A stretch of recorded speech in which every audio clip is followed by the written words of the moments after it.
안녕하세요. 오늘도 사연 살롱을 찾아주셔서 감사합니다. 저는 중학교 3학년, 1학년 아들과 딸을 키우고 있는 40대 기혼 여성입니다. 남편과는 궁합도 보지 않는다는 4살 차이로 벌써 결혼한 지도 19년이 되어 가는데요. 연애 기간까지 합치면 남편과도 20년이 넘도록 함께하고 있는 거네요. 한 사람이랑 이렇게나 오래 인연을 맺고 살다니 새삼스레 깜짝깜짝 놀라는 요즘인데요. 주위에서나 아니면 TV에서라도 신혼부부를 볼 때면 아, 우리한테도 저런 때가 있었지 하며 그립기도 하더라고요. 정작 그때는 아이들 낳아 키우고 먹고 살기 위해 좋은 줄도 모르고 보냈던 좋은 시절인데 이제야 그때를 제대로 즐기지 못하고 살았다는 것이 그렇게 안타까운 거 있죠. 그래도 잘 커준 아이들을 볼 때면 그게 그렇게 또 자랑스러울 수가 없는데 중년이라는 나이가 그런 것 같아요. 열심히 살아온 시간을 스스로 칭찬하며 조금은 여유를 갖고 남은 인생을 어떻게 살지 방향을 세우는 나이요.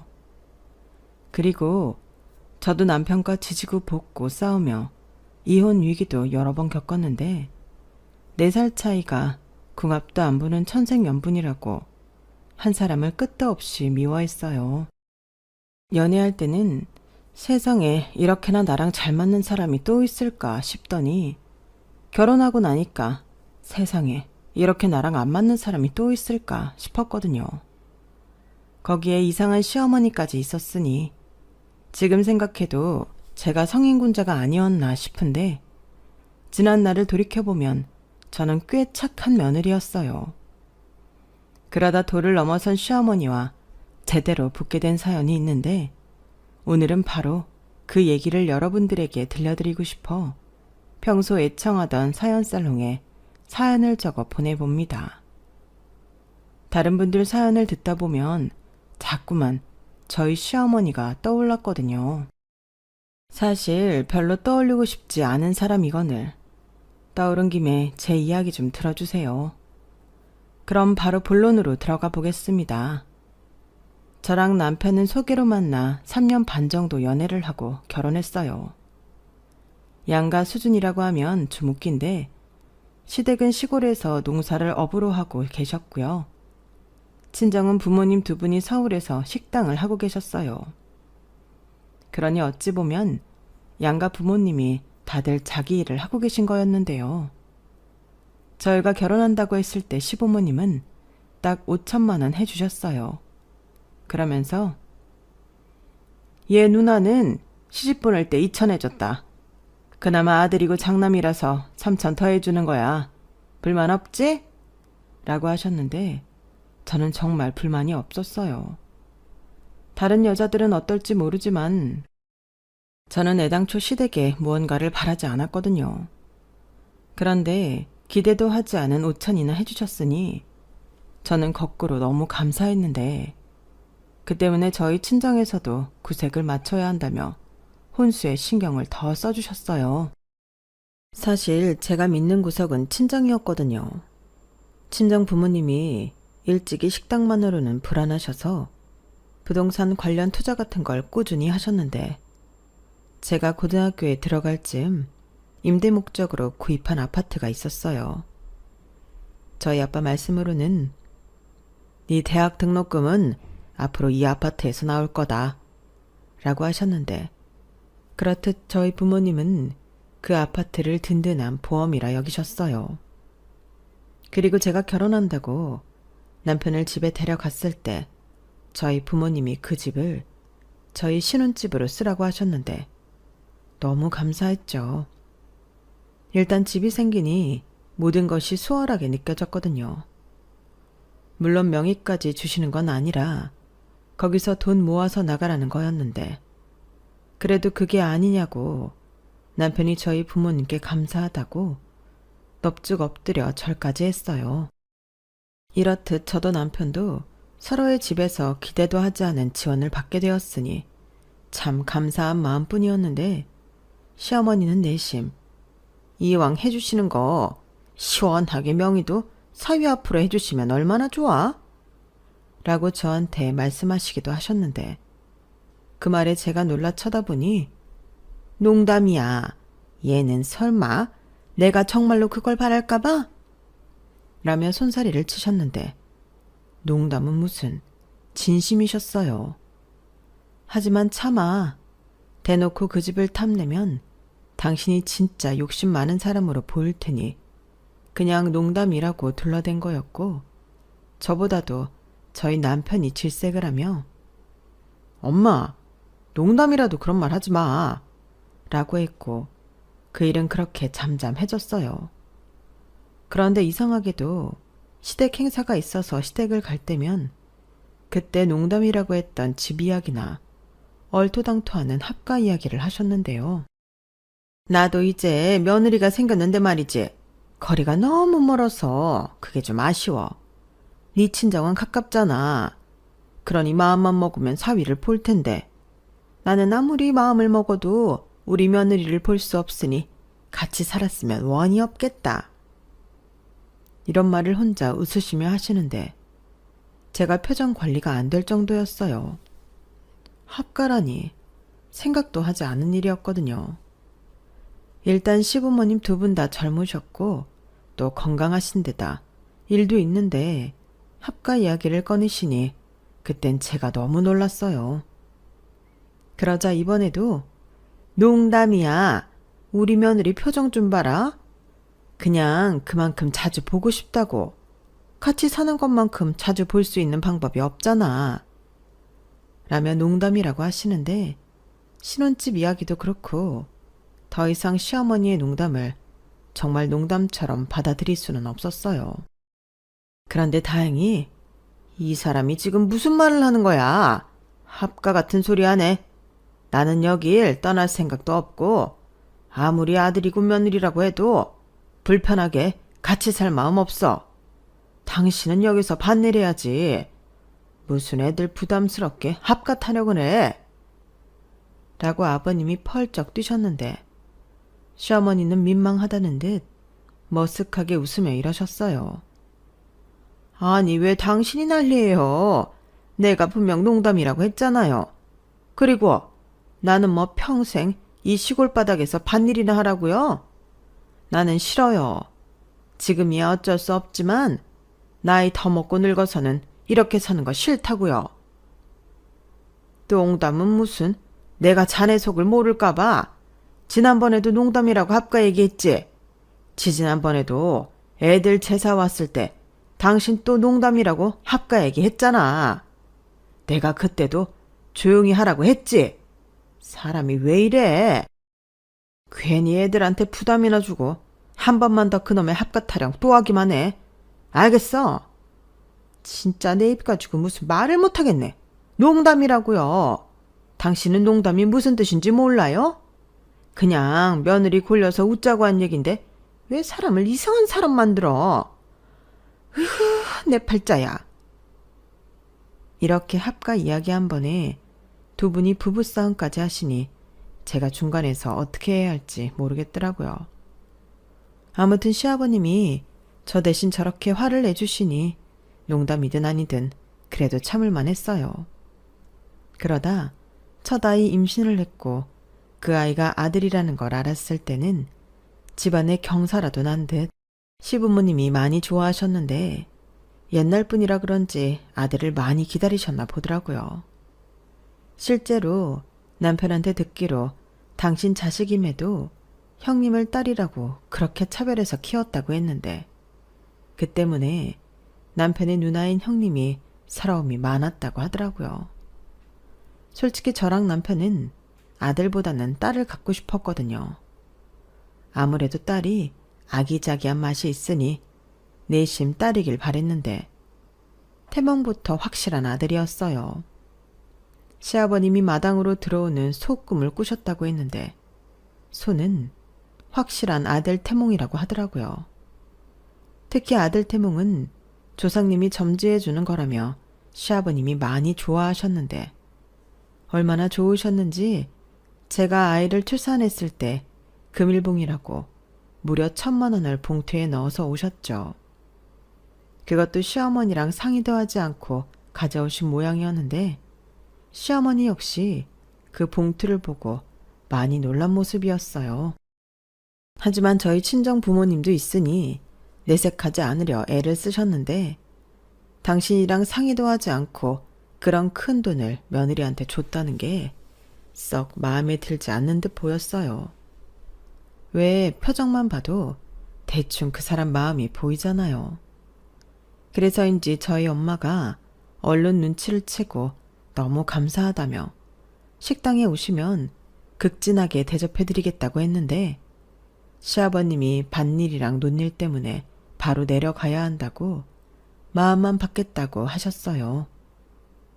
그러자 시어머니는 더 울그락불그락 화를 참지 못하셨고 갑자기 나는 우리 손자 얼굴 더 보고 가야겠으니 당신 먼저 가세요. 라고 하셨는데 순간 여기서도 부부싸움을 하시지는 않을까? 남편을 포함한 모든 사람이 잠깐 얼어 있었어요. 하지만 다행스럽게도 형님과 같이 온 아주버님이 시어머니를 달래며 기분을 맞춰드렸는데 형님은 별로 살가운 성격이 아니었지만 형님의 남편인 아주버님은 성격이 참 호방하고 좋으셨어요. 오죽하면 저희 시어머님이 대놓고 저건 누굴 닮아서 서방복이 저리 많아. 딱 지 아빠랑 바꿨으면 좋겠네. 라는 소리까지 했었는데 남편도 자기 누나보다 편하다고 자기 매형을 더 잘 따르곤 했어요.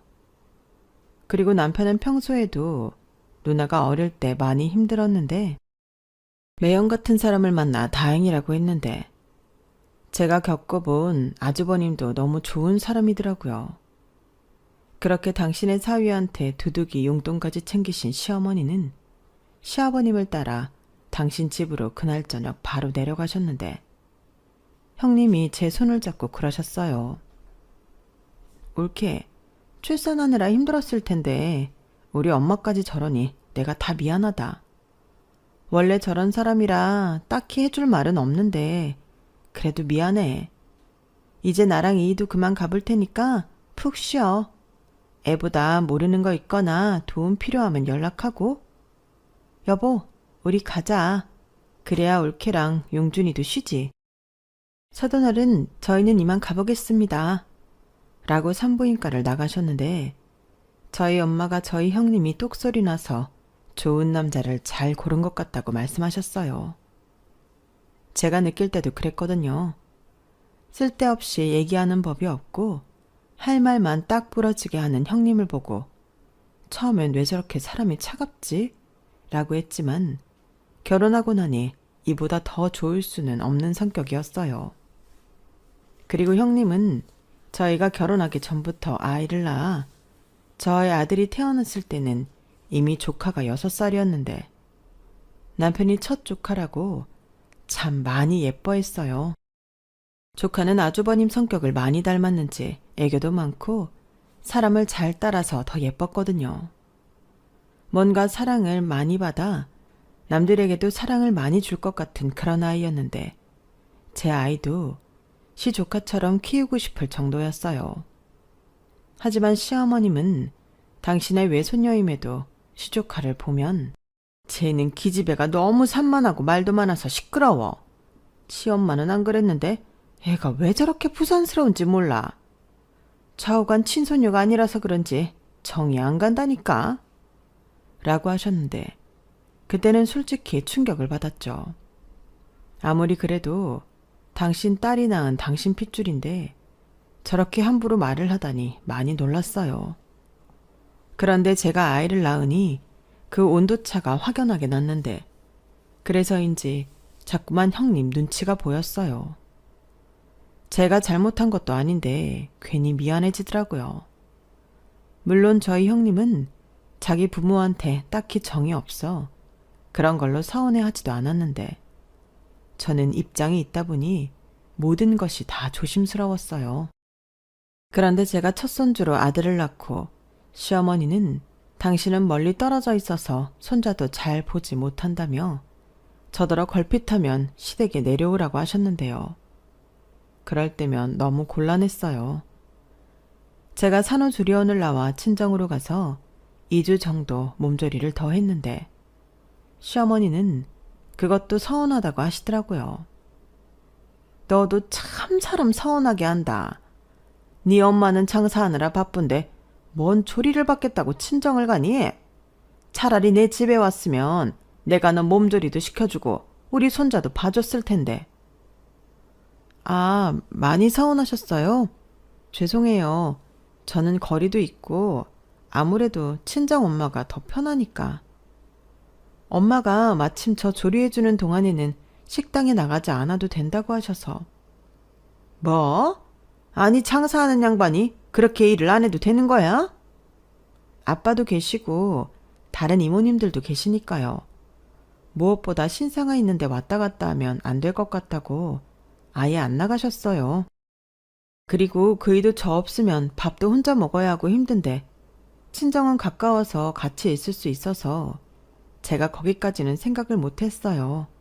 죄송해요. 그래, 네가 죄송하다고 하는데 내가 뭐라고 하겠니? 근데 네 엄마도 내 손자를 실컷 봤으니 나한테도 그런 기회를 좀 줘라. 이젠 3, 7일도 지났고 애 데리고 여기 내려와도 되잖아. 너 출산휴가도 좀 남았지?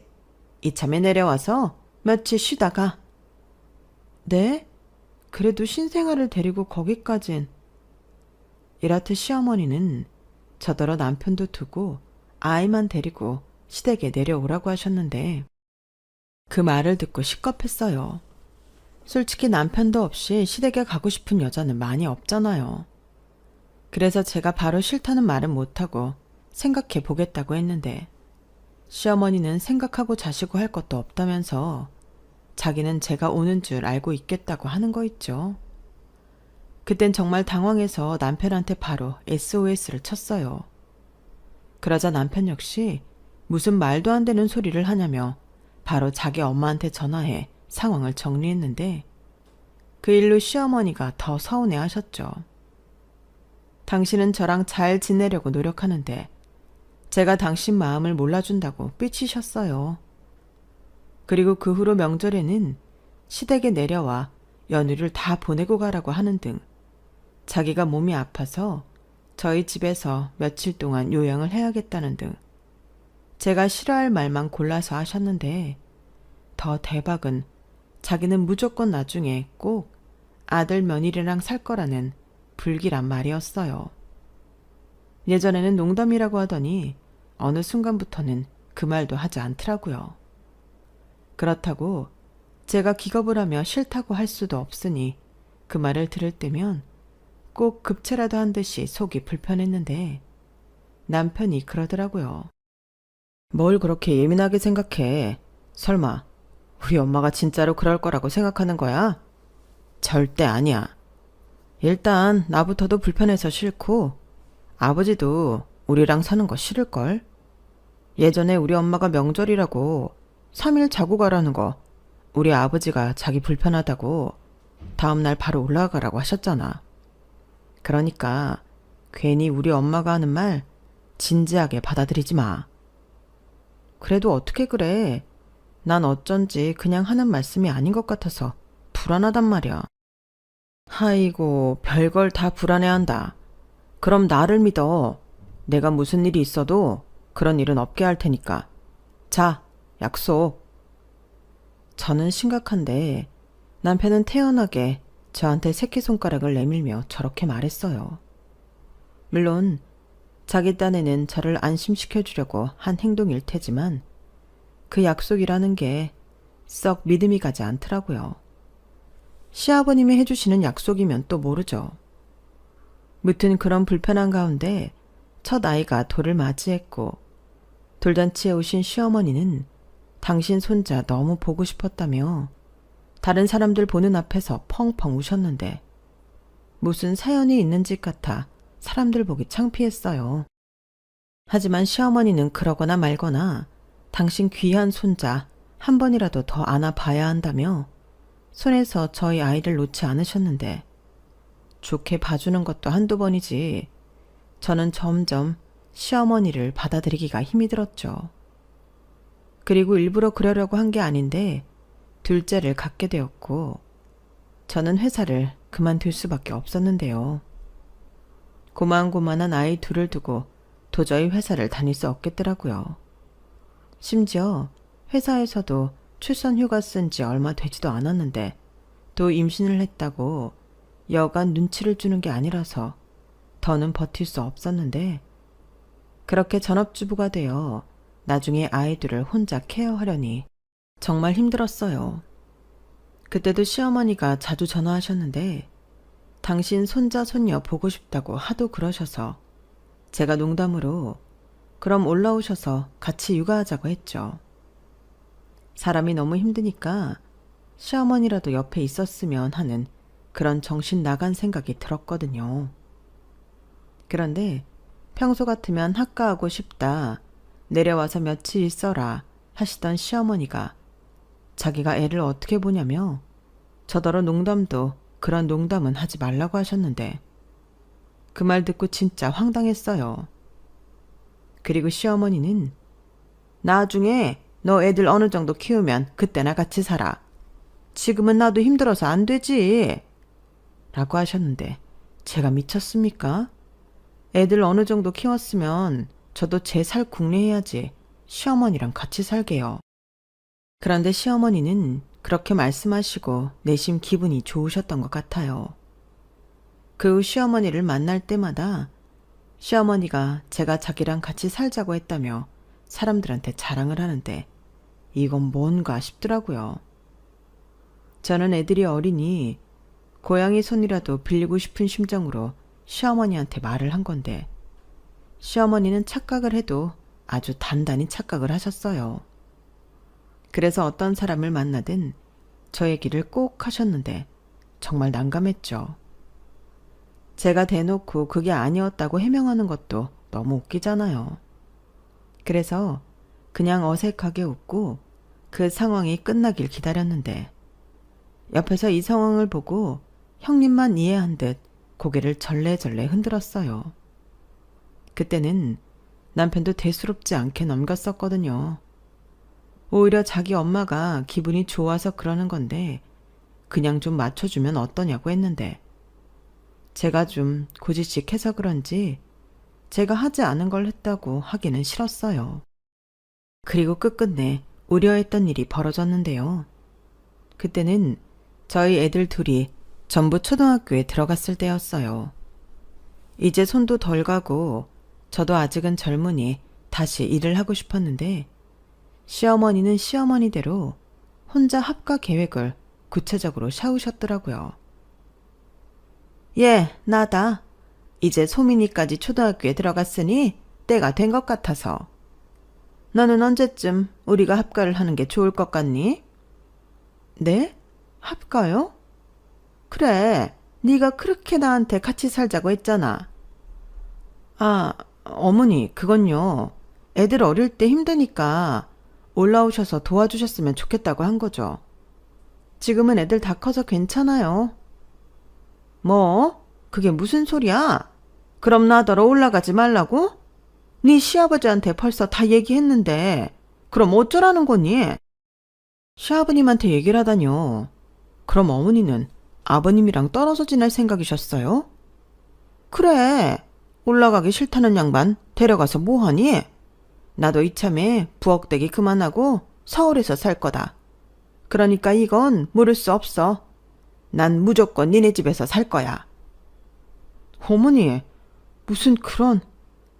저희는 아무런 준비도 안 되어 있고 이런 말 죄송하지만 저는 그렇게는 못해요. 이제는 애들도 어느 정도 커서 저도 다시 일하려고 준비하고 있는데. 그럼 잘 됐네. 너 나가서 일하고 나는 집에 있으면 되지. 나도 이제 며느리 덕 좀 보고 살자. 있는 며느리 국 끓여 먹을 것도 아니고 네 남편 내가 낳아서 키워줬으니 너도 나한테 보답은 해야지. 보답이요? 저는 시어머니의 말도 안 되는 논리에 할 말을 잃었어요. 그리고 이때는 단호하게 이야기를 해야 할 것 같아서 싫다고 결혼하고 처음으로 제 의사를 분명히 전달했는데요. 시어머니는 일하는 법이 어딨냐고 저한테 버럭하며 화를 내셨어요. 아니, 도와달라고 할 때는 싫다고 하더니 며느리 덕을 보러 당신 남편도 버리고 올라오겠다니 이게 말이 되나요? 그래서 저도 남편한테 이야기하고 시어머니를 막지 못하면 내가 나가겠다고 남편한테 바가지를 긁었는데 남편이 중간에서 짜증을 냈어요. 언제는 자기만 믿으라고 약속까지 하자고 하더니 이젠 제가 빌미를 만들어줘서 이런 일이 벌어진 거라며 짜증을 내는데 어쩐지 그 약속이 못 믿었다 했었죠. 저희 부부는 그 일로 한동안 사이가 나빴어요.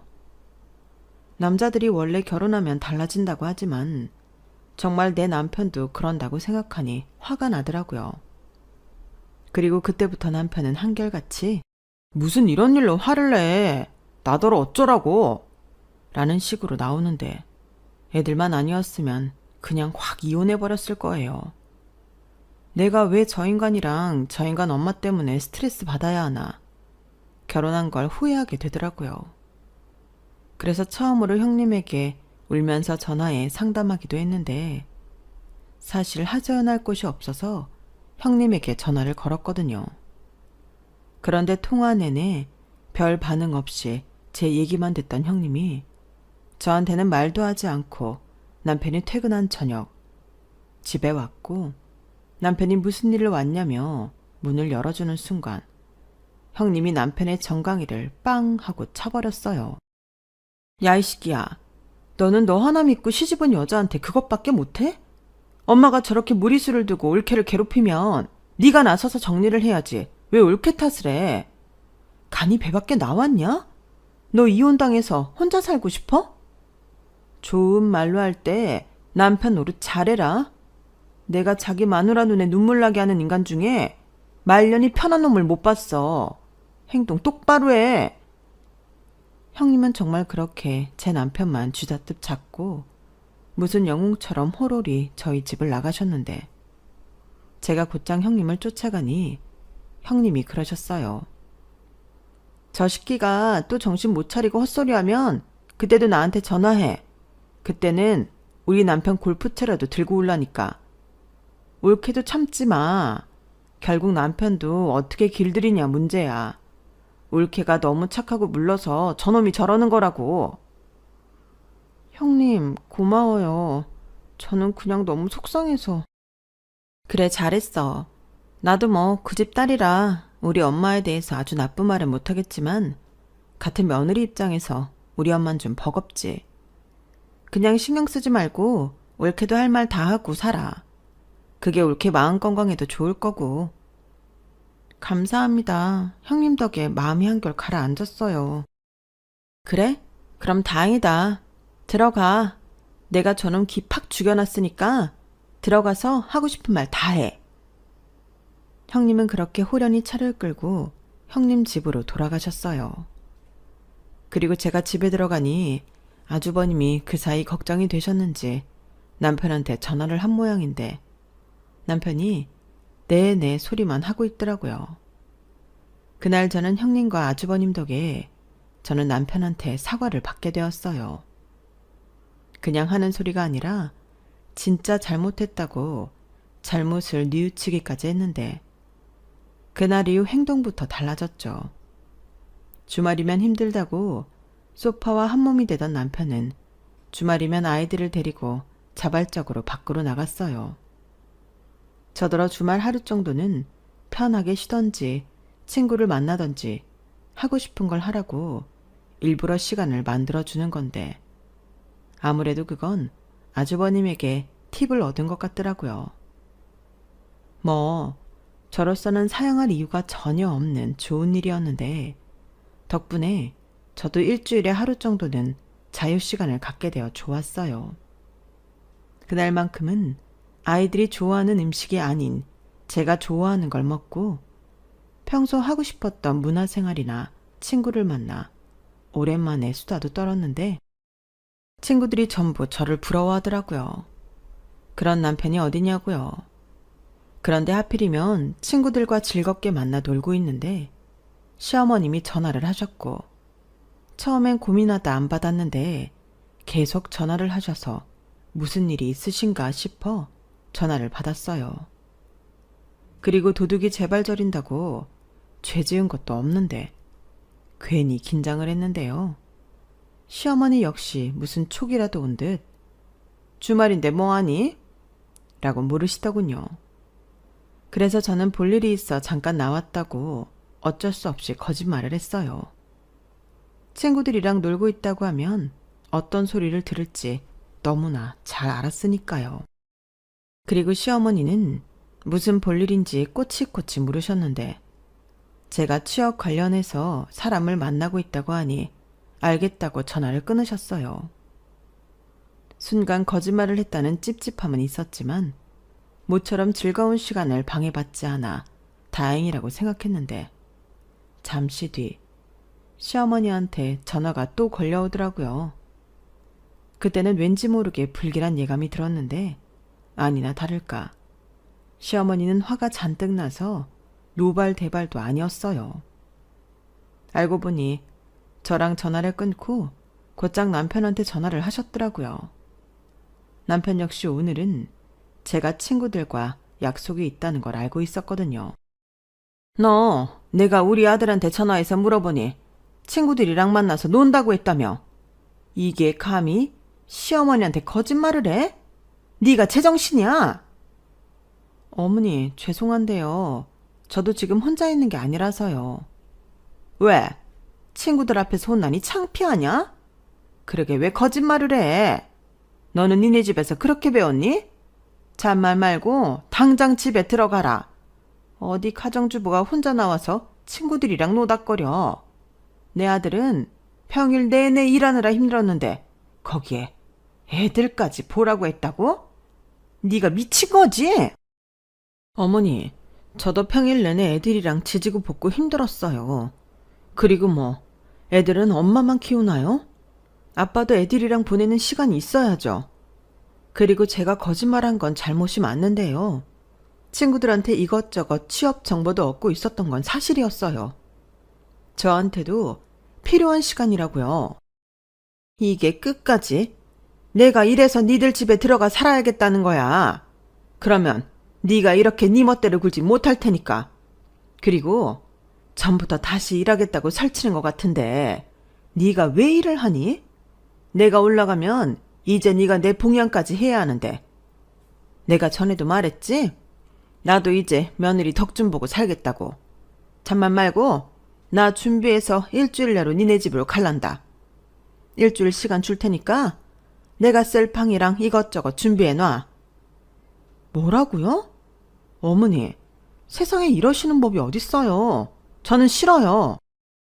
싫기는 나는 네가 몸 편하게 노는 꼴 못 봐.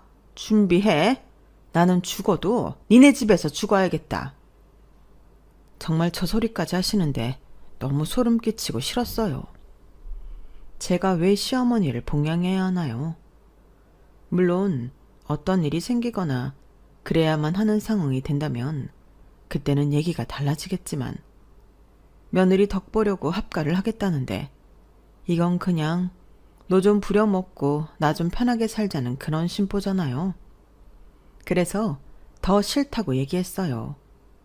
그냥 싫다고만 하면 안 될 것 같아 정 그러시면 이혼하겠다는 소리까지 했는데 옆에서 친구들이 숨을 죽이고 다들 놀라더라고요. 그땐 정말이지 창피해서 눈물이 다 나올 지경이었어요. 그러자 시어머니는 좋다며 너같이 경우도 모르고 시부모를 개무시하는 너는 필요 없다며 이혼하라고 하셨는데요. 그 후엔 더 놀라운 말들이 쏟아져 나오더군요. 나도 너 처음부터 싫었어. 생긴 거가 마음에 들기를 하나 성격이 좋기를 하나. 나도 우리 아들 생각해서 많이 참았다. 근데 이제는 더는 못 참아. 네가 뭔데 내 귀한 남의 아들을 부려먹고 지랄이야. 네가 먼저 이혼 소리 했으니까 얼른 도장 찍고 헤어져라. 너 하나 없어진다고 내 아들 안 죽는다. 저는 시어머니가 저를 저 정도로 싫어하는 줄은 그때까지 미처 몰랐어요. 그냥 여느 며느리이고 시어머니라 고부 갈등을 겪는다고 생각했지. 근본적으로 저를 마음에 들어하지 않는다는 생각은 못했는데 그렇게 시어머니의 진심을 알게 되니 솔직히 쇼크였어요. 그리고 여기까지 온 이상 이제 물러설 수도 없겠다는 생각을 하게 되었는데요. 저도 참지 않고 할 말 다 하기로 했어요. 제 입으로 이혼 소리가 먼저 나온 건 사실이지만 원인 제공은 어머님이 하셨다고. 그러니 이혼을 하더라도 애들은 제가 키울 거고 남편한테 양육비며 위자료 재산 분할까지 받아낼 수 있는 건 전부 받아내겠다고 했는데 시어머니는 거기까진 생각하지 못하신 눈치였어요. 당황하셨는지 제 말이 끝났는데도 아무 말도 못하시더라고요. 그래서 저는 여기서 멈추지 않고 지금 살고 있는 집도 친정에서 빌려준 집이니 남편만 알몸으로 내보내겠다고 했는데 그때 전화가 뚝 끊기더군요. 저는 시어머니가 열받아서 전화를 끊어버린 줄 알았어요.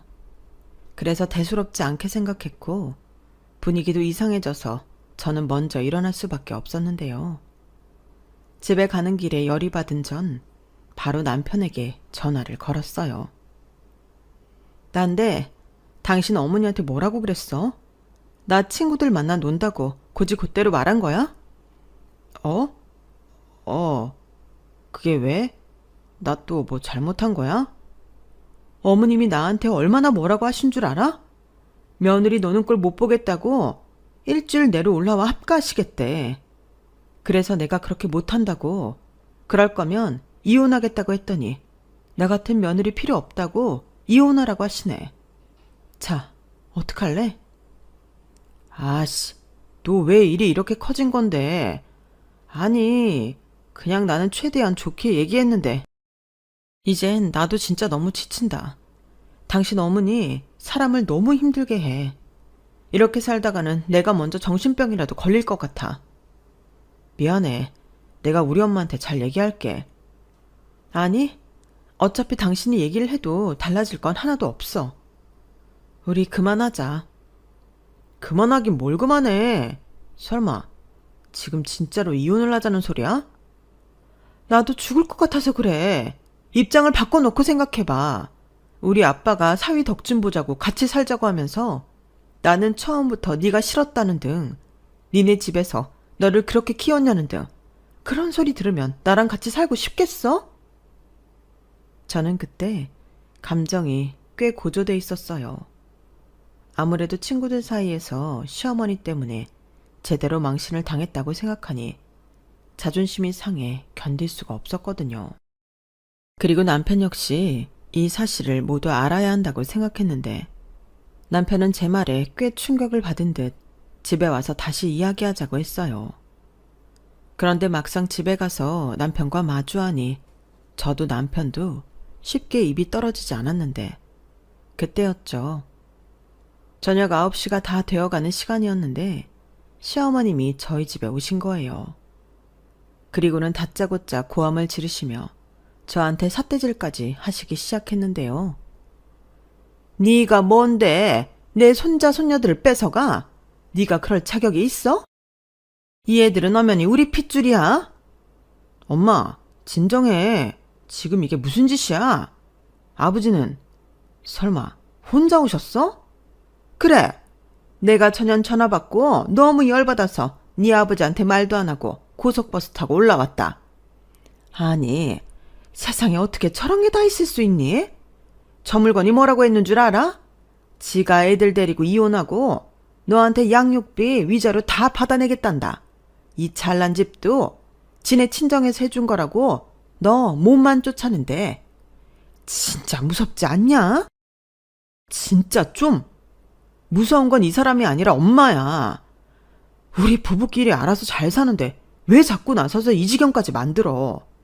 내가 이혼을 하면 그건 이 사람 때문이 아니라 엄마 때문이라고.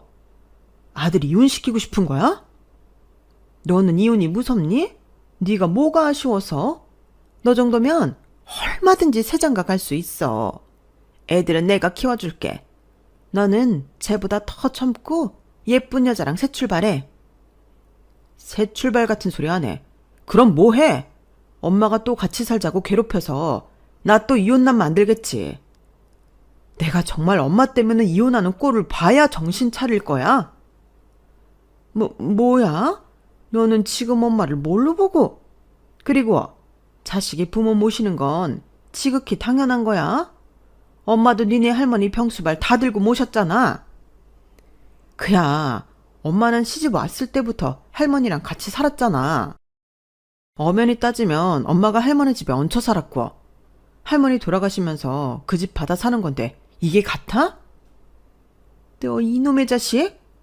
시어머니는 저를 잡으러 오셨다가 당신 아들이 하는 말에 뒤로 넘어갈 듯 휘청거리셨어요.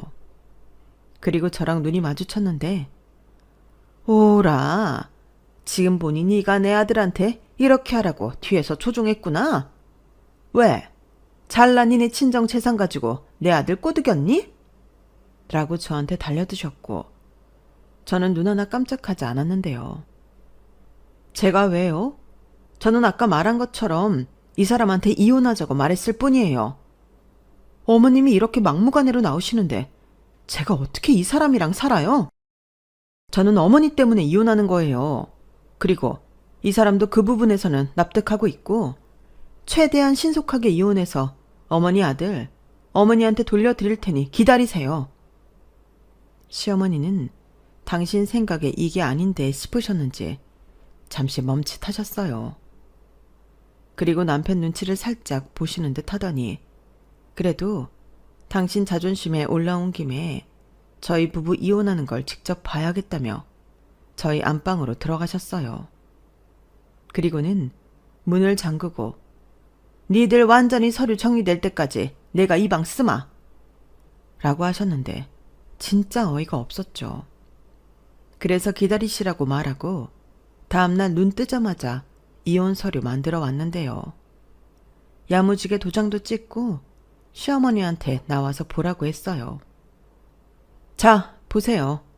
저는 도장까지 다 찍었고요. 어머님 아들만 도장 찍으면 끝나요. 그러니 오늘 저녁이라도 애들 아빠가 도장 찍으면 이 집에서 나가세요. 여기까지도 제가 많이 참고 있는 거니 그런 줄 아시고요. 뭐가 어쩌고 저째?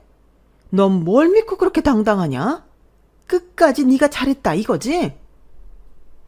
제가 못한 건 또 뭐가 있을까요? 어머니야말로 저한테 왜 그러세요? 그렇게 처음부터 제가 싫으셨으면 싫다고 결혼하지 말라고 하셨어야죠. 왜 이제 와서 이러시는 건데요? 그야 나는 내 아들이 더 중요하니까. 내 아들이 네가 좋다는데 그럼 어쩌니? 그리고 니네 집에서 또 알아서 집도 주고 그리고 니네 결혼할 때 우리가 5천도 해줬잖아. 너 이혼할 때 하더라도 그거 내놓고 가라. 그러는 법이 어딨어요. 그 돈을 저 혼자 받았었나요? 그렇게 따지면 저희 친정에서 혼수며 예단이며 신경 많이 썼고 공짜로 이 집에 살게 해줬는데 그거 다 계산해야죠. 그럼 모르긴 몰라도 5천은 훌쩍 넘을 것 같은데요. 제가 드릴 게 아니라 제가 받아야 할 것 같아요. 시어머니는 제가 한마디도 지지 않고 악에 받쳐 당신한테 덤비니 궁지에 몰린 듯 표정 관리가 잘 되지 않으셨어요. 그도 그럴 게 제가 그동안 고분고분한 며느리는 아니었어도 이렇게 따박따박 따지는 며느리는 아니었는데요. 그러니 시어머님이 많이 놀라신 듯 보였죠. 그리고 어차피 도장도 찍었고 불편하게 시어머니와 같이 있을 필요가 없을 것 같아 저는 제 짐이랑 애들 짐 싸서 친정으로 갈 채비를 했는데 그때 시어머니가 제 아들 팔을 덥석 잡더니 우리 장소는 두고 가라 라고 하시더군요. 그러자 저도 당황하긴 했지만 저희 아들이 놀라 할머니를 뿌리치고 저한테 찰싹 달라붙었는데요. 그리고는 겁에 잔뜩 질려서 싫어요. 저는 엄마랑 있을 거예요. 이게 다 할머니 때문이에요. 나는 엄마 아빠 이혼하는 거 싫은데 할머니 때문이라고요. 할머니나 할머니 집에 가요. 라고 울부짖듯 말했는데 아직 어린애가 저렇게 말을 하니 정말 제 속이 말이 아니었어요. 이런 모습까지 애들 앞에서 보였다고 생각하니 정말 미안하고 스스로 짜증도 나더라고요. 그래서 최대한 신속하게 그 집을 나왔고 곧장 친정으로 향했는데 시어머니한테 연락을 받았는지 퇴근 시간도 안 돼요. 남편이 친정으로 빌러왔더군요. 장인어른, 장모님, 제가 정말 잘못했습니다. 이렇게까지 저희 엄마가 하실 줄은 정말 몰랐어요. 찰윤을 끊었으면 끊었지 제 식구들이랑 헤어져 살 마음 전혀 없습니다. 말이 쉽지. 어떻게 자식이 찰윤을 끊나. 우리도 자네 어머님이 이렇게까지 하셨을 줄은 꿈에도 몰랐네. 요즘 세상이 어떤 세상인데 며느리 덕을 보겠다고 저러시나. 죄송해요. 자네가 죄송할 일은 아니지. 그래도 우리 딸이 이렇게 학을 떼고 이혼하겠다고 하니 우리도 말릴 생각은 없네. 그러니 헛수고 그만하고 자네는 돌아가서 이혼 서류에 도장이나 찍어. 그래야 자네 어머니도 댁으로 돌아가시지 않겠나. 안 됩니다. 그럴 수 없어요. 남편은 저희 부모님까지 나서서 이혼하라고 하니 그때는 아이처럼 눈물까지 흘리며 빌고 또 빌었어요. 제가 남편이랑 살면서 남편이 저렇게 서럽게 우는 모습을 본 적이 없는데 마음이 좋지 않더라고요. 하지만 아무리 그렇다고 한들 시어머니를 바꿀 수가 있는 것도 아니고 저는 이대로 이혼하는 게 앞으로를 생각해 낫다고 판단했는데 남편이 먼저 저와 저희 부모님에게 이렇게 말했어요. 그럼 제가 저희 엄마한테 말씀드려서 정식으로 사과하시라고 하고 더는 합과 이야기 나오지 않도록 각서라도 받아오겠습니다. 명절이고 제사고 앞으로 저 혼자만 다니고 저 사람한테 전화 한 통, 문자 한 통도 가지 않도록 조치할게요. 뭐? 자네 지금 그게 가능할 거라고 생각하나? 저희 엄마는 남편의 말에 눈이 휘둥그레져서 괜한 지키지도 못할 약속은 하지 말라고 하셨어요. 하지만 남편은 저랑 아이들과 살기 위해서라도 꼭 그렇게 하겠다고 했고 그 길로 돌아갔는데 다음날 형님에게 연락이 왔어요. 아무래도 정말 난리가 나도 큰 난리가 났었나 보더라고요. 그리고 남편은 죽기 아니면 까무러치기라고 이혼할 바에는 회사도 그만두고 시골로 내려가 망나니처럼 살겠다고 저한테 찾아가 사과하고 각서를 쓰라고 한 모양인데 시어머니가 당신 아들이 저렇게 나오니 딸한테 SOS를 친 것 같았어요. 하지만 누구보다 이성적인 형님은 바로 엄마가 잘못했잖아. 그러게 왜 그런 쓸데없는 고집을 부려서 이 지경을 만들어? 아빠도 지금 엄마랑 헤어지겠다고 벼르고 있어. 어차피 아빠랑 떨어져 지낼 마음으로 올라간 거라며. 아빠도 엄마 같은 여자 필요 없대. 라고 가뜩이나 불난 시어머니 속에 기름을 부었는데 사면 초가라고 더는 시어머니가 버틸 재간이 없으셨나 보더군요. 형님이 저한테 시어머니가 와서 사과를 할 거라고 시댁이랑 연 끊고 살아도 되니 자기 동생은 버리지 말라고 하셨는데 정말로 그날 저녁 시어머니가 저희 친정에 오셨어요. 그리고 제 눈치, 저희 부모님 눈치를 한껏 보시고는 저한테 미안하다며 사과를 하셨는데요. 앞으로 자기가 합가는커녕 저희 사는데 아무런 참견도 하지 않고 관심도 갖지 않겠다며 당신 아들만 버리지 말라고 울먹이면서 애원하셨어요. 솔직히 시어머니가 저렇게 용서를 비는데 기분이 좀 이상하더라고요. 말로는 진정한 사과를 받고 싶다고 했지만 그것도 그건 나름으로 불편하기만 하더라고요. 그래서 그 약속만 끝까지 지켜주신다면 이혼하지 않겠다고 제가 말했는데 그제야 시어머님이 고맙다고 하셨어요. 이럴 거 왜 그렇게 말도 안 되는 상황을 만드셨던 건지. 아무래도 시아버님이 화가 단단히 나셔서 이젠 아들이 아닌 당신이 이혼당할지 모른다고 생각하니 발등에 불이 떨어진 듯 싶더라고요.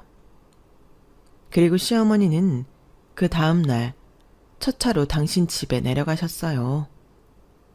그 뒤 형님이 다시 전화해 이후 일은 남편과 자기가 해결할 테니 신경 쓰지 말라고 했는데 살가운 구석이 없다고 생각했지만 형님은 참 좋은 사람이었어요.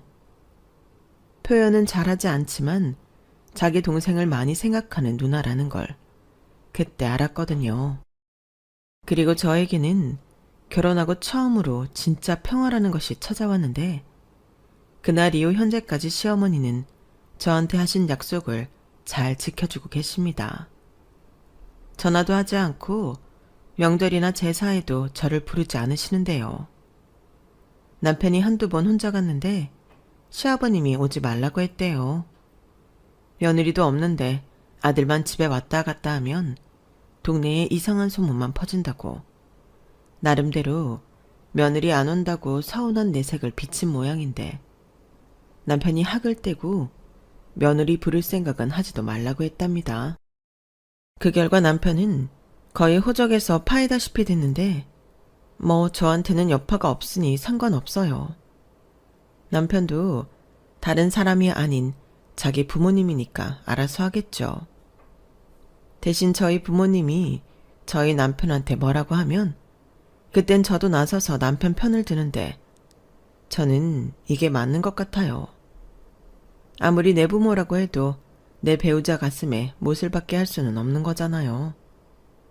그리고 그날 이후 저희 부부는 다시 사이 좋은 부부로 지금까지 잘 지내고 있는데 집집마다 사는 모습은 제각각이라고 저희는 이렇게 삽니다. 가끔 시어머니와 사이가 좋다는 친구를 볼 때면 부러울 때도 있는데 어쩌겠어요. 저한테 그런 복까지는 없는걸요. 대신 이젠 시댁 스트레스에서 벗어나 명절 걱정도 없이 사니 지금 생활도 꽤 괜찮은데요. 누군가는 그런 생각도 드실 수 있을 것 같아요. 굳이 시어머니한테 그렇게까지 했어야 했냐고요. 저 역시 가끔은 제가 지나친 것이 아니었을까 생각할 때도 있습니다. 하지만 시어머니가 저렇게 막무가내로 저를 무시하고 부려먹겠다고 작정하시며 분풀이를 하시는데 아마 저는 시간을 되돌려도 똑같이 했을 것 같아요. 아무리 며느리라고 해도 저런 부당한 대우를 받으며 고분고분할 수는 없잖아요. 저는 아들도 있고 딸도 있는 엄마로서 저런 시어머니가 되고 싶은 마음도 없고 제 딸이 그런 대우를 받고 참고 사는 며느리가 되길 바라지도 않거든요. 그냥 바라는 건 딱 하나예요. 어떤 관계든 인간적인 대우와 상식적인 관계. 이게 그렇게 어려운 건가요? 저는 아직까지 잘 모르겠습니다. 그래서 시어머니 같은 사람은 절대 되고 싶지 않고요. 남편과 늘 비슷한 이야기도 자주 해요. 우리는 아이들이 커서 결혼을 하든 독립을 하든 우리 품을 떠난 그 순간부터 자식을 손님처럼 대하자고 말을 하곤 하는데 어디선가 그런 강의를 들은 적이 있거든요. 부모의 역할이라는 게 자식들이 온전히 독립해 살아갈 수 있게 키우는 거래요. 그리고 저는 그 말에 아주 적극 동의하는 바인데 기껏 부모 품을 떠난 자식들을 미련하게 찾아가는 그런 부모는 되지 않을 겁니다. 가능한 남편과 둘이 아이들과 별개로 재미나게 살고 싶어요. 사실 젊어서는 재미라는 것도 느낄 새가 없이 바쁘게 살잖아요. 그러니 그런 때라도 제대로 재미를 느끼고 죽어야 미련이 없을 것 같은데 아직까진 아이들이 독립하려면 시간이 많이 남았으니 그 전까지는 아이들 키우는 일에 전념할 생각입니다. 그리고 아직은 제 나이가 젊기에 새로운 도전도 할 생각인데요. 아이들이 어릴 때는 어쩔 수 없이 전업주부로 살았지만 지금은 아이들과 우리 가족을 위해 또 저를 위해 일을 하고 싶은 마음이에요. 그래서 현재 공인중개사 시험을 준비하고 있는데 다시 하는 공부가 힘들기도 하지만 재밌어요. 저를 위해 투자한다는 마음 때문인지 요즘은 시간 가는 줄도 모르고 공부를 하거든요. 그리고 꼭 시험에 붙어 멋진 제2의 인생을 살고 싶은 마음인데 부디 제가 제 꿈을 이룰 수 있도록 많은 응원 부탁드립니다. 현재는 남편과 아주 잘 지내고 있어요. 가끔은 여느 부부들처럼 투닥거릴 때도 있지만 그것도 당연하다고 생각합니다. 그렇지 않으면 그게 더 이상하죠. 그리고 친정 부모님 덕에 돈을 제법 모은 저희 부부는 올해 초 드디어 내 집 장만의 꿈을 이뤘는데요. 대출이 조금 있긴 하지만 저희 부부 힘으로 매매한 집이기에 의미가 더 있는 것 같아요. 그리고 꼭 이 좋은 기운을 받아 시험에 합격하고 싶은 마음인데요. 앞으로 우리 네 식구 이 집에서 건강하고 행복하게만 살았으면 좋겠네요. 제가 들려드리고 싶었던 이야기는 여기까지예요.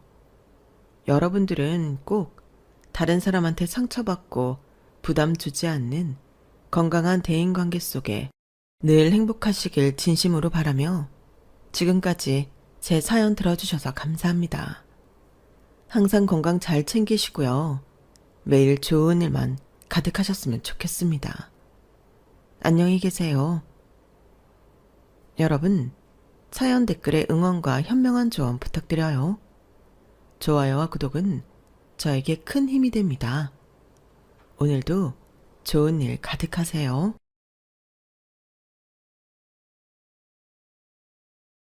안녕하세요. 오늘도 사연 살롱을 찾아주셔서 감사합니다.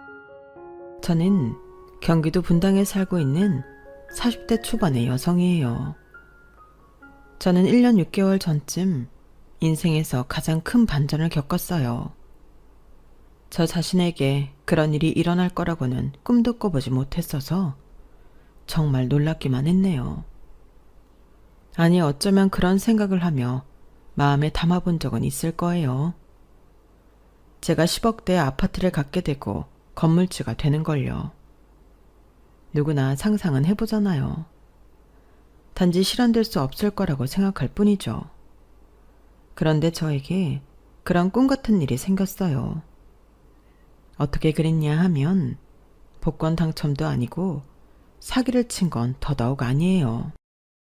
바로 시어머니가 저한테 물려주신 거예요. 아들을 제치고 며느리한테 물려주는 일이 거의 없으니 무슨 사연인지 궁금하시겠죠? 지금부터 차분하게 이야기해 볼게요. 저는 엄마가 싱글맘이었어요. 그때에는 남편 없이 아이 키우는 게 정말 힘들었을 텐데 엄마는 저를 낳고 얼마 안 돼 돌아가신 아빠를 기억하며 혼자 힘으로 저를 키워내셨어요. 사실 엄마랑 아빠는 양쪽 집안에서 반대하는 바람에 정식으로 결혼식을 하지 못하고 사셨대요. 아빠가 돌아가시고도 시댁에서는 저희 모녀를 철저히 외면했고 외가에서는 외할아버지가 집안 창피하다며 엄마를 없는 자식 취급해서 외할아버지 돌아가실 때까지는 외갓집에 가본 적이 없었어요. 그래도 외할머니가 외할아버지 몰래 저희 찾아와주고 이모랑 외삼촌들도 온 적은 있어요. 저한테 용돈도 주고 귀여워해 주셨지만 엄마와 저 둘이 사는 생활은 그렇게 쉽지만은 않았네요. 그 때문인지 저는 결혼이라는 것하고 남편하고 끝까지 잘 살아야 한다는 것에 집착을 하게 됐어요. 그렇게 결혼을 하게 된 남편은 연애할 때와는 너무 다른 사람이었어요. 건축업을 하던 사람이었는데 현장에 간다는 핑계로 툭 하면 집을 나가서 며칠씩 안 들어오게 일쑤였어요. 그렇다고 바람을 피우거나 나쁜 짓을 하는 건 아니었는데 그냥 밖에 나가서 혼자 있는 걸 되게 좋아했어요. 저랑 있으면 답답하다나요. 자기는 인간들이 구색 안 맞추고 사는 게 질색이라며 기본적으로 갖춰야 할 건 갖춰야 한다고 생각한대요. 그래서 결혼도 했다고요. 하지만 늘 누가 옆에 있는 건 너무 귀찮다는 거였어요. 제가 그런 말도 안 되는 이유로는 나가서 못 잔다고 했죠. 현석 씨, 어떤 남편이 혼자 있고 싶다고 일주일 내내 밖에 나가서 있고 그래. 어떤 부부가 그러고 살아. 정말 다른 이유 있는 거 아니야? 그런 거 없다니까. 나는 골프를 쳐도 부부 동반하는 거 싫고 뭐든 혼자 하는 게 좋아. 그래도 이건 말도 안 돼. 나는 납득이 안 가. 그러자 남편은 현장에서 잔다, 출장을 간다, 갖은 핑계를 대며 집에 돌아오지를 않았어요. 저는 늘 남편을 기다리는 게 일이었죠. 아이들이 태어나고서도 마찬가지였어요. 2살 터울로 아들, 딸 이렇게 낳았는데 아이들 예쁜지도 모르겠다면서 한 달이면 20일을 밖에서 지내곤 했어요. 아주 가끔 저하고 골프를 치러 가거나 모임에 갈 때가 있었는데 그건 제가 필요해서였어요. 거래처 사람들이 부부 동반 골프 모임에 참여하라고 한다든지 사업상 필요한 모임이 부부 동반이거나 할 때요. 그 자리에 혹시라도 혼자 온 사람이 있으면 집에 오는 길에 어찌나 헐뜯는지요. 아니 분명히 부부 동반이라고 했는데 혼자 오는 건 뭐야? 그런 것도 제대로 못하면서 무슨 사업을 한다고. 나는 저렇게 구색 맞춰야 하는 거 못하는 인간이 제일 싫어. 당신처럼 구색 맞추려고 결혼한 게 잘했다는 거야? 그건 당연한 거야. 사회에서도 결혼했는지 안 했는지 그걸 본다고. 나이 들어 안 했어 봐. 아무리 요새 결혼을 늦게 하는 사람들이 늘고 비혼이 많다고 해도 정상적인 사람이면 다 이상하게 생각한다고. 싫어도 하는 신용을 하고 살아야지. 그렇게 사는 게 당신은 행복해? 이게 뭐가 어때서? 연지 너도 괜찮으니까 사는 거잖아. 아니었으면 애 낳고 계속 이러고 살았겠어? 물론 이혼한다고 해도 내가 가만 안 있었지. 제가 참고 산 건 아이들한테 저와 똑같은 어린 시절을 안겨주기 싫은 게 첫 번째였어요. 한 달에 열흘 정도 집에 붙어 있는 아빠지만 그래도 아빠가 있는 것과 없는 건 다르니까요. 그리고 두 번째는 바로 시어머니였어요. 시어머니는 정말 여장부이면서도 마음이 따뜻하시고 모든 사람들에게 공평하게 대하는 분이셨어요. 남편 위로 형이 한 명 있는데 공부한다고 아직 결혼을 안 하고 있었네요. 시어머니는 저를 정말 딸처럼 대해주셨던 것 같아요. 늘 입버릇처럼 말씀하셨던 건 이랬어요. 내가 아들 하나만 키워서 딸 가진 재미를 몰랐잖아. 며느리가 들어오니까 집안이 다 환하게 불이 켜진 분위기고 참 화사해진 것 같아. 그게 너무 좋아. 우리 아이들도 어찌나 예뻐하시는지 정말 못 말릴 정도였어요. 큰애가 초등학교 입학하던 날에는 직접 오셔서 선물도 많이 주시고 비싼 호텔 레스토랑에 가서 밥까지 사주셨네요. 어머니, 애들은 이런 데 음식 맛있는지 잘 몰라요.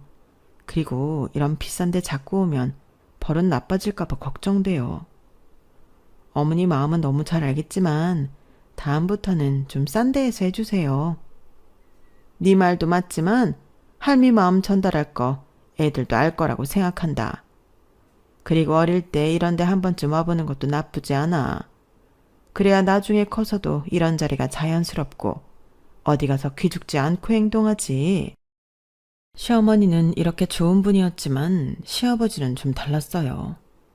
항상 봐도 좀 무뚝뚝하기도 했고 별다른 일은 안 하시고 가끔 횡 나가셨다가 며칠 후 돌아오시기도 했고요.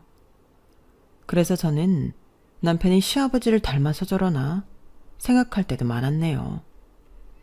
시어머니는 유통사업을 하셨는데 시아버지는 돈 버는 일에 전혀 관심이 없었어요. 집안 경제는 오로지 시어머니가 다 이끌고 하셨다고 해도 과언이 아니었어요.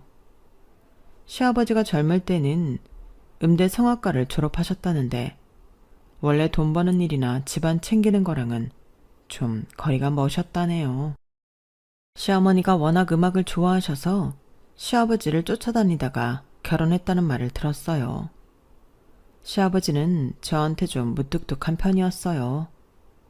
아이들한테도 화내거나 하지는 않았지만 따뜻하지는 않으셨어요. 그렇다고 싫은 소리를 하는 건 아니었고요. 오히려 무관심하다고 해야 할까요?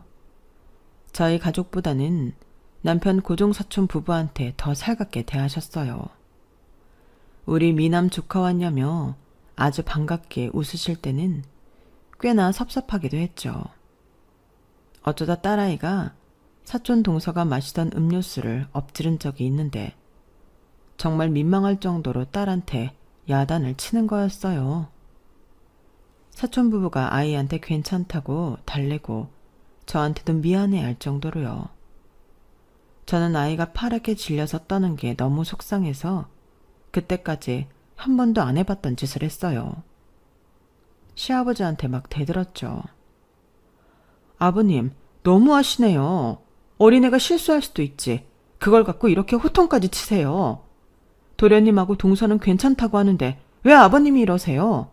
좀 지나치신 것 같아요. 네가 애 교육을 똑바로 못 시켜놓고 되레 나보고 뭐라고 하는 거냐? 그럼 형규랑 새아가가 괜찮다고 하지 뭐라 그러겠어. 나라도 눈물 쏙 빠지게 혼줄이라도 내야 애가 어른들한테 이런 실수 안 할 거 아니냐. 네가 뭐라고 생각하고 이렇게 눈 똑바로 뜨고 대드는 거야? 제가 뭐냐고요? 저 이 집 며느리예요. 도련님은 아버님 조카지만 저는 아버님 아들하고 결혼한 사람이잖아요. 나한테는 조카도 소중하다. 내가 소중하다는데 네가 지금 네가 더 먼저라고 나한테 강요하는 거냐?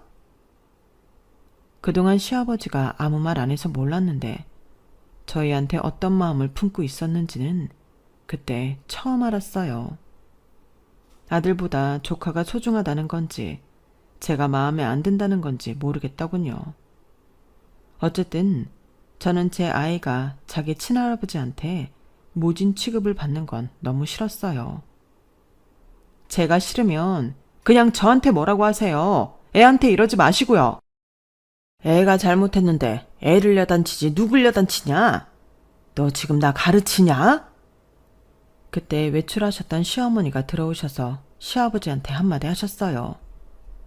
당신 그만해. 왜 애들한테 큰 소리를 내고 그래? 조용히 해결해도 될걸. 뭐하러 큰일을 만들어? 그러자 시아버지는 혀를 차더니 방으로 들어가 버리셨어요.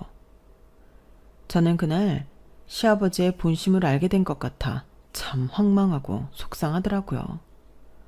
솔직히 꽤나 상처받았어요. 한동안 아무리 잊으려고 해도 불쑥불쑥 생각이 나서 참 힘들었죠. 그런 중에도 주기적으로 시댁에 들러 시어머니를 살피고 집안일을 하기도 하곤 했어요. 시어머니는 도우미 아주머니가 하니까 그냥 있다가 가라고 해도 제 눈에 당장 어르신들이 불편해 보이는 게 있으면 말없이 했었죠.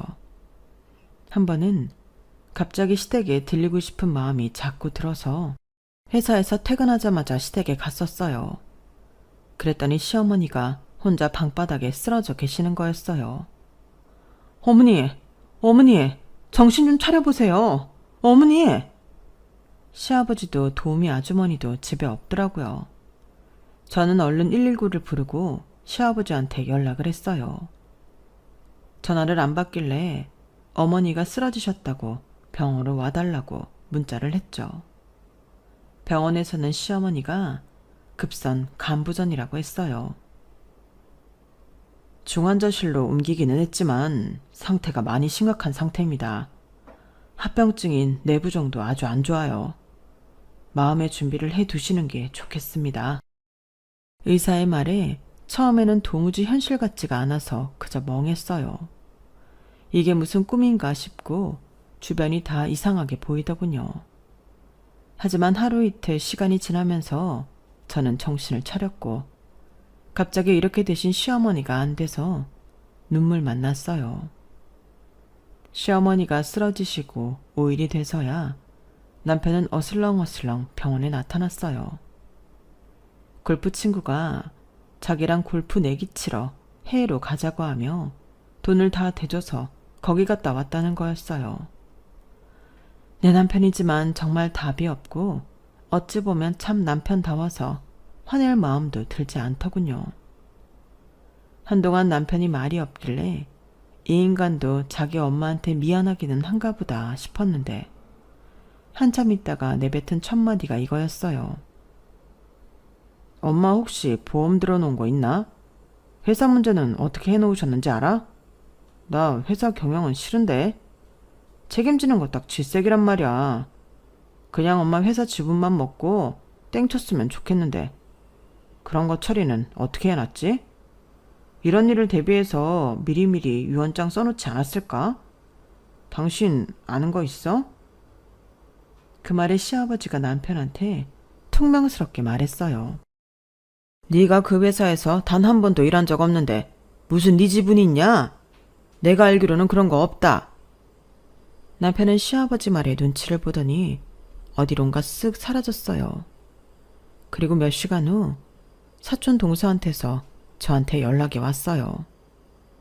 형님, 아주버님이 저랑 우리 그 애한테 전화해서 엄마 회사 지분 어떻게 했는지 아는 거 있냐고 꼬치꼬치 캐묻더라고요. 그이가 큰어머니 회사 다니잖아요. 옆에서 분명 보고 들은 게 있을 텐데 왜 시침이 뚝 떼고 있냐고. 그래서 그이랑 아주버님이랑 한바탕 했어요.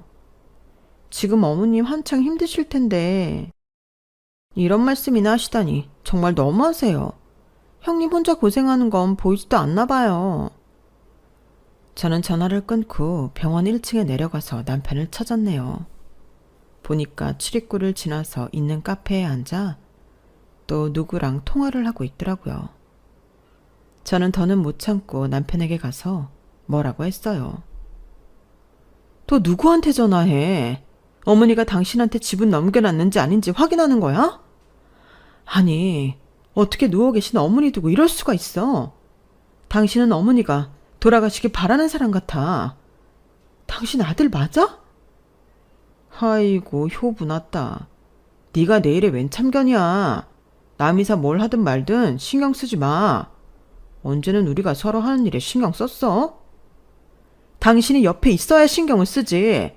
한 달이면 20일 넘게 나가 있는 사람 뭘 어떻게 알아줘?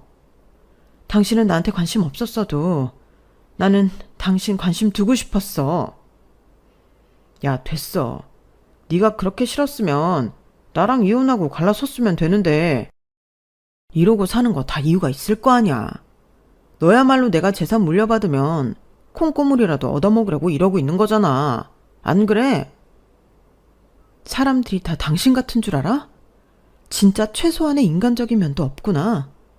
이 정도일 줄은 미처 몰랐네. 후기시네. 너도 우리 엄마 재산 규모 알잖아. 지금 집 말고도 아파트가 대형 평수로 2채. 그것도 분당 동탄 위치 선정 기막히지 않냐?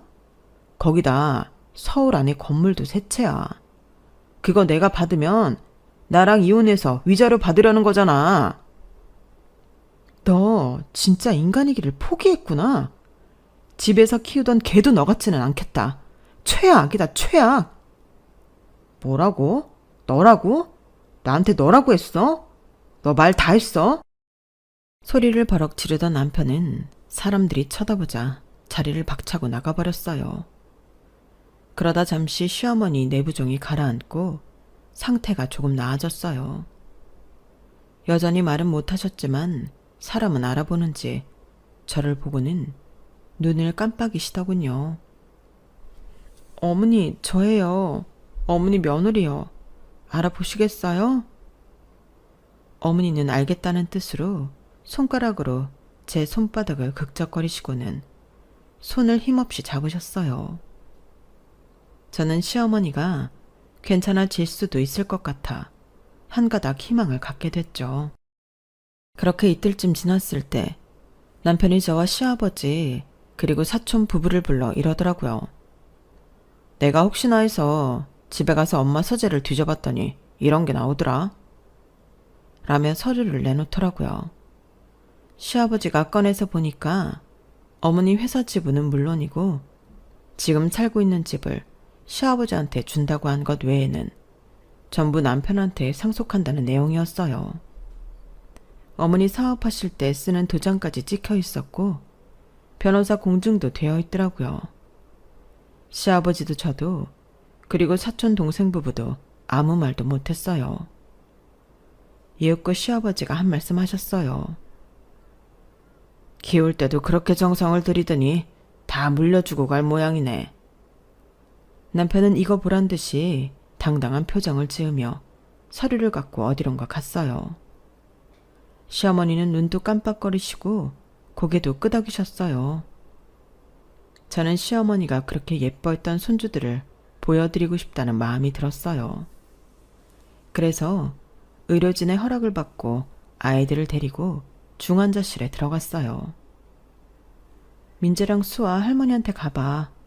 할머니 얼른 나으세요 하고 인사드려. 그러자 초등학생 아들하고 유치원 다니는 딸아이가 작은 손으로 시어머니 손을 잡고는 할머니 빨리 나으시라고 하는데 시어머니 눈가가 촉촉하더라고요. 아이들이 나간 후에 시어머니는 힘없이 제 손을 잡고 저를 보셨어요.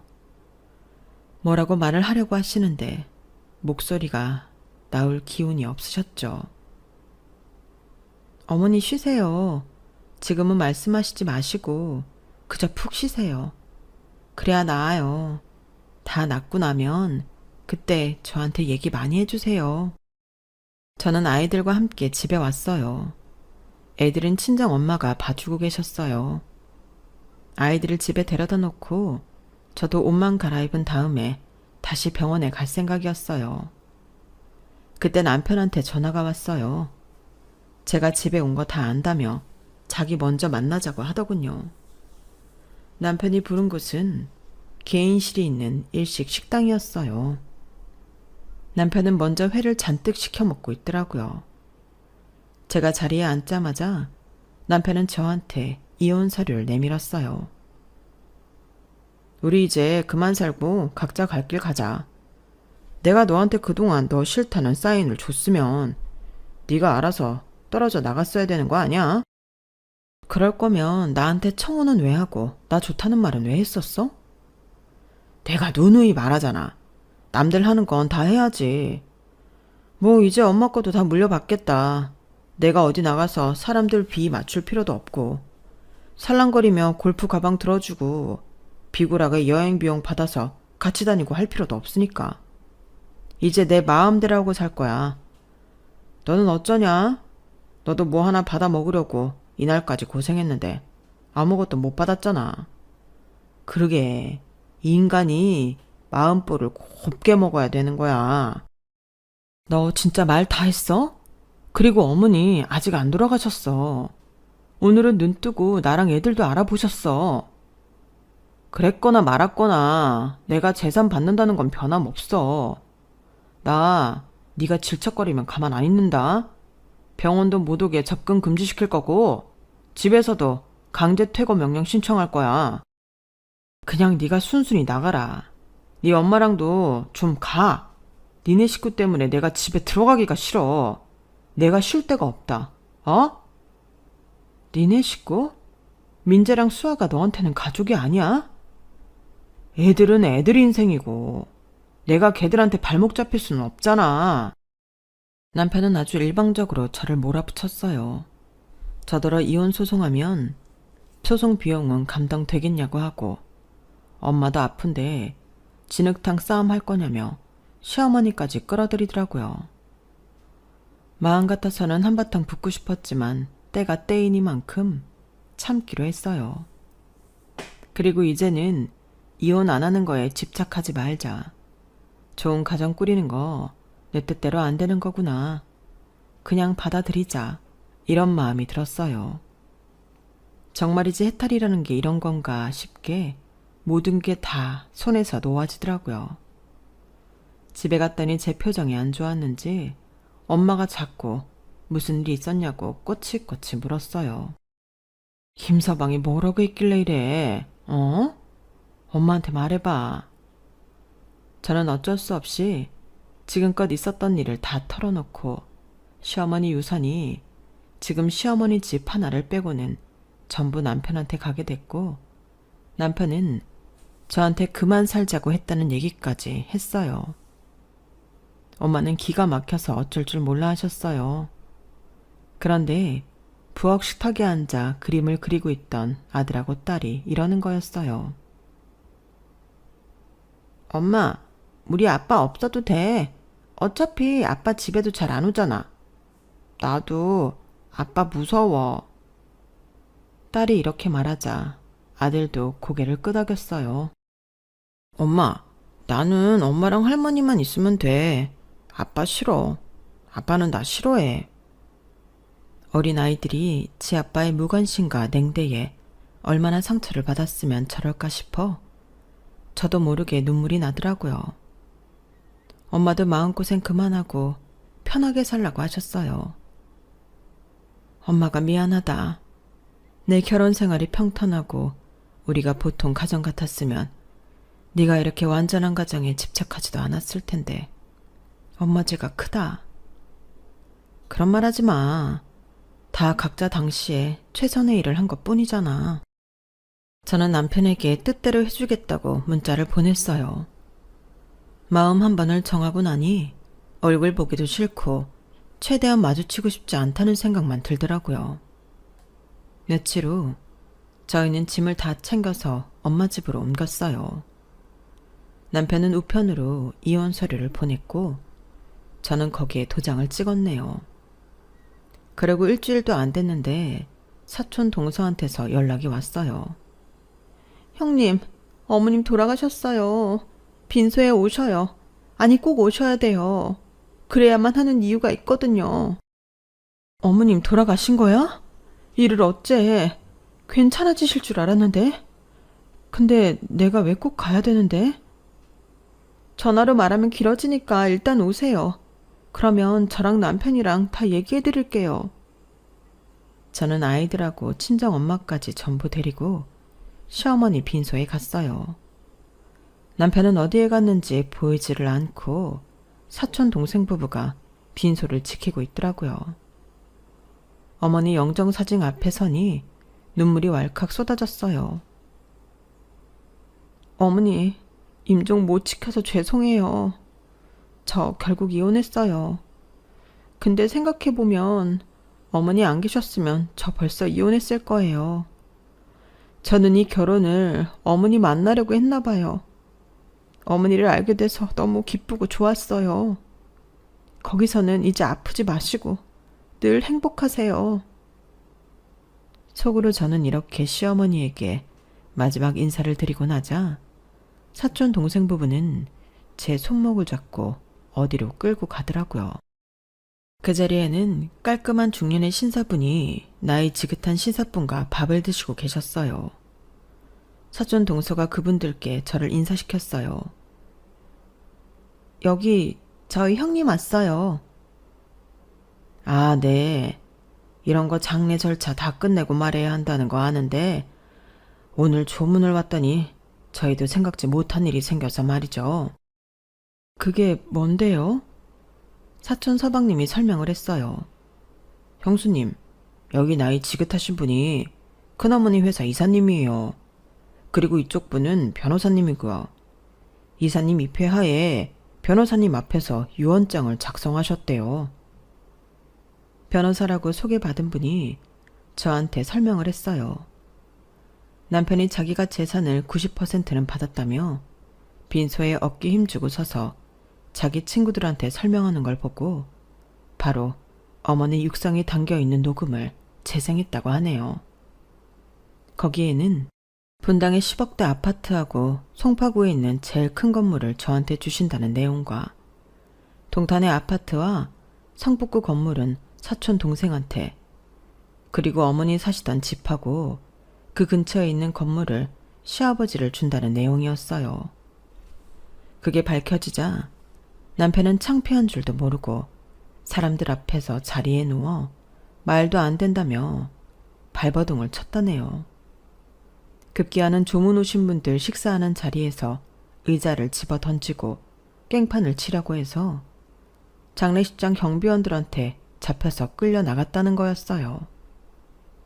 남편이 난리를 쳤다는 것도 황당하고 놀라웠지만 시어머니가 저한테 재산을 물려주셨다는 게 믿어지지 않았어요. 아니 어떻게 그런 저는 그 사람하고 이혼했는데. 이혼을 하든 별거를 하든 어떤 경우가 생기더라도 꼭 며느님한테 물려주시겠다고 했습니다. 두 분이 저를 따뜻하게 보며 말씀하시더군요. 일단 두 분에게 감사하다고 인사를 드리고 어안이 벙벙해서 앉아있는데 사촌 동생 부부가 더 깜짝 놀랄 만한 이야기를 했어요. 형수님, 현석이 형이 큰어머니랑 큰아버지 자식이 아니래요. 고모가 한 분 계셨는데 그분이 아이 낳고 돌아가시고 고모부는 말없이 한국을 떠나서 자식이 없었던 큰 집에서 키웠대요.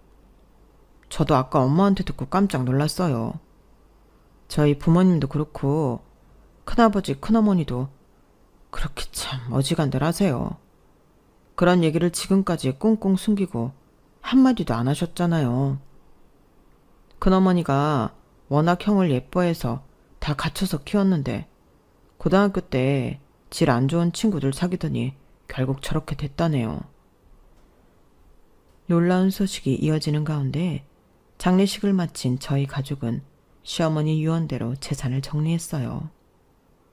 그리고 시아버지와 사촌 동생 부부는 남편을 경찰에 고소해버렸어요.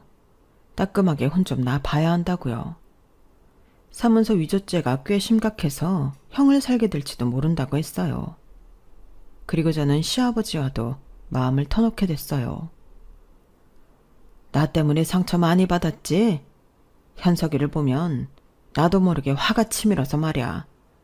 지를 어떻게 키웠는데 집사람한테 함부로 구는지. 그러다 보니 너하고 민재, 수아까지 삐뚤어진 마음으로 보게 됐다. 아버님 심정 이해해요. 지금이라도 이렇게 말씀해 주셔서 감사해요. 그리고 저도 남편을 상대로 소송을 진행했어요. 가정생활에 소홀하고 유책 사유가 있는 사람이 거짓말을 하고 나를 협박해서 이혼 도장을 받아냈다고요. 남편은 소장을 받더니 그제야 저를 찾아왔어요. 야, 미쳤어? 네가 나를 상대로 소송을 해? 안 그래도 지금 돌겠는데 너까지 보태냐? 자업자득 아니겠어? 다 당신이 잘못해서 생긴 일이잖아. 그리고 사문서 위조는 위조고 내일은 내일이야. 이미 도장 찍었으면 그걸로 끝났고 지난 거지. 왜 물고 늘어져? 너 돈 생겼잖아. 건물 생기고 아파트 생겼는데 나한테 뭐 더 얻어내고 싶냐? 너도 사정 다 알잖아. 엄마 회사 지분은 임원들한테 다 넘어갔다는 거. 그런데도 나한테 소송을 하고 싶어? 해야겠어. 내가 너한테 무시당하고 산 세월이 억울해서라도 해야겠어. 이제라도 보상받고 싶어. 네가 얼마나 인간 쓰레기인지 다른 사람들 입을 통해서 듣게 해줄게. 네가 여태껏 한 짓으로 네가 다 돌려받을 거야. 나 그거 똑똑히 보고 말 거야. 그러니까 각오해. 그러자 남편은 입을 딱 다물고 잠시 저를 쳐다보더니 갑자기 부드러운 목소리로 말했어요. 야, 그러지 말고 나 이 사문서 위조 좀 잘 넘어갈 수 있게 도와주라. 네가 형규랑 아버지한테 말 좀 잘해줘. 내가 전과 생기면 좋겠냐? 애들 아빠가 전과자 되는 거야. 걱정하지 마.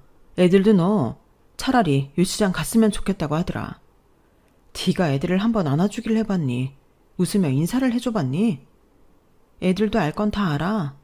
그러니까 애들까지 끌어들일 생각하지 마. 내가 앞으로는 잘할게. 정말이야. 한 번만 도와줘. 애들한테도 잘할게. 내가 팥으로 매주 쓴다는 말을 믿지. 네 말을 믿겠니? 너한테 당한 세월이 얼만데. 지 엄마 유언장까지 유지하는 놈. 그걸 들키고도 적반하장인 너 같은 놈을 믿으라고? 너 나 우습게 봤어. 각오하고 기다려.